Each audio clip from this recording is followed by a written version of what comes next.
बिस्मिल्लाहिर्रहमानिर्रहीम। अस्सलाम वालेकुम दोस्तों, अमीर अली शेख एडवोकेट आपसे मुखातिब हूँ। क्या आप कंस्ट्रक्शन सेक्टर में बिल्डर्स या डेवलपर हैं? क्या आपको मालूम है कि प्रॉपर्टी बेचने के ऊपर जो आप एडवांस टैक्स सेक्शन 236C के तहत जमा करवाते हैं, अब उससे आपको छूट हासिल हो सकती है। जी हां, एफबीआर ने बहुत बड़ा रिलीफ मुतारफ करवा दिया है, जिससे बिल्डर्स और डेवलपर्स के कैश फ्लो में जबरदस्त उनको सहूलत मिलेगी।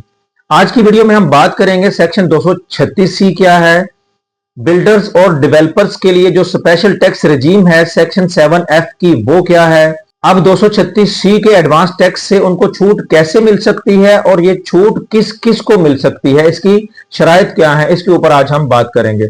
सबसे पहले हम बात करते हैं सेक्शन 236C की।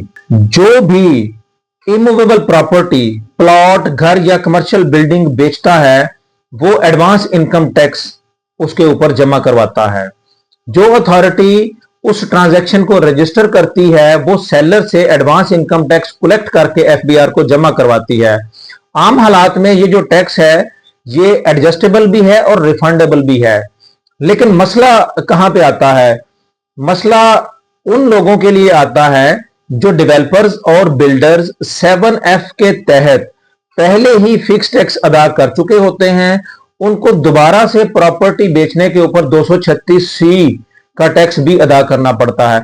अब एक तरफ वो फिक्स टैक्स अदा कर चुके हैं 7F के तहत, दूसरी तरफ वो 236C का टैक्स अदा करते हैं। इस तरीके से उन्हें दो दफा टैक्स अदा करना पड़ता है और उनकी इनकम चूंकि कैपिटल गेन में नहीं आती, वो बिजनेस इनकम के अंदर आती है, इसलिए वो उसकी एडजस्टमेंट या रिफंड भी नहीं ले सकते और उनको नतीजतन सीरियस कैश फ्लो के क्राइसिस का सामना करना पड़ता है।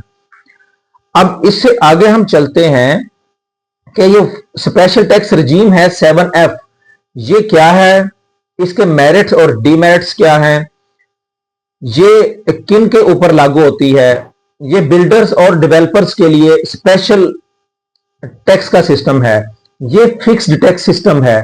ये बिल्डर्स और डेवलपर्स के प्रॉफिट के ऊपर नहीं लगता, बल्कि जितनी भी उनको टोटल रिसीट्स आती हैं इमूवेबल प्रॉपर्टी बेच के, उसके ऊपर फिक्स्ड परसेंटेज टैक्स के तौर पे वो अदा करते हैं।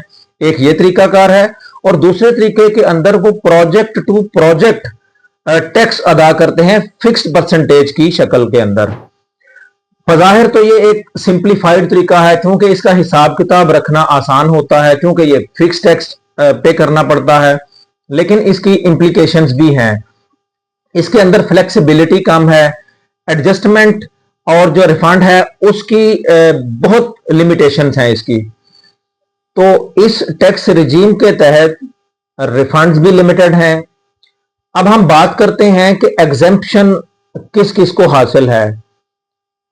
जो लोग फिक्स्ड टैक्स रिजीम यानी 7F के तहत अपना टैक्स अदा करते हैं वो 236C की एग्जेम्पशन लेने के अहल हैं। एफबीआर ने ये रिलीफ उन लोगों को दे दिया है जिनकी इनकम सिर्फ डेवलपर्स और बिल्डर्स के तौर पे आती है, कोई अदर इनकम नहीं है, वो इसके लिए एलिजिबल हैं। वो 236C की एग्जेम्पशन हासिल कर सकते हैं ताकि उनके ऊपर अननेसेसरी बर्डन टैक्सेशन का ना पड़े। अब ये एग्जेम्पशन हासिल कैसे करनी है? उन्होंने कमिश्नर इनलैंड रेवेन्यू को 159 सेक्शन के तहत एप्लीकेशन ऑनलाइन फाइल करनी है और वो मैनुअली भी फिजिकली भी सारे डॉक्यूमेंट्स एफबीआर के ऑफिस में जाके कमिश्नर ऑफिस में जमा करवाएंगे। अब 15 दिन के अंदर एफबीआर का जो कमिश्नर है वो उनको एग्जेम्पशन ग्रांट करने का पाबंद है। जब वो इनके डॉक्यूमेंट्स चेक करके मुतमईन हो जाएगा तो वो इनको एग्जेम्पशन ग्रांट कर देगा। अगर 15 दिन के अंदर अंदर वो एग्जेम्पशन ग्रांट नहीं करता, इसको रिजेक्ट कर देता है, तो वो आपको रिजेक्शन की वजह बताने का आपको पाबंद है और आपको सुने बगैर वो फैसला नहीं करेगा। दोस्तों, उम्मीद है कि ये इंफॉर्मेशन खास तौर पे उन लोगों के लिए जो प्रॉपर्टी के लेन देन में, कंस्ट्रक्शन सेक्टर में बिल्डर्स या डेवलपर्स के तौर पे काम करते हैं, उनके लिए बहुत ही फायदेमंद है। आपसे रिक्वेस्ट है कि आप इसको लाइक भी करें और तमाम दोस्तों तक शेयर भी करें ताकि बाकी लोग भी इससे फायदा हासिल कर सकें और उन तक ये इंफॉर्मेशन पहुंच सके। और एक मजीद गुजारिश भी है कि आप हमारे चैनल को भी जरूर सब्सक्राइब करें ताकि एफबीआर की तरफ से या जो भी लीगल अपडेट्स आती हैं उनके बारे में आपको आगाह किया जा सके। Thank you. खुदा हाफिज।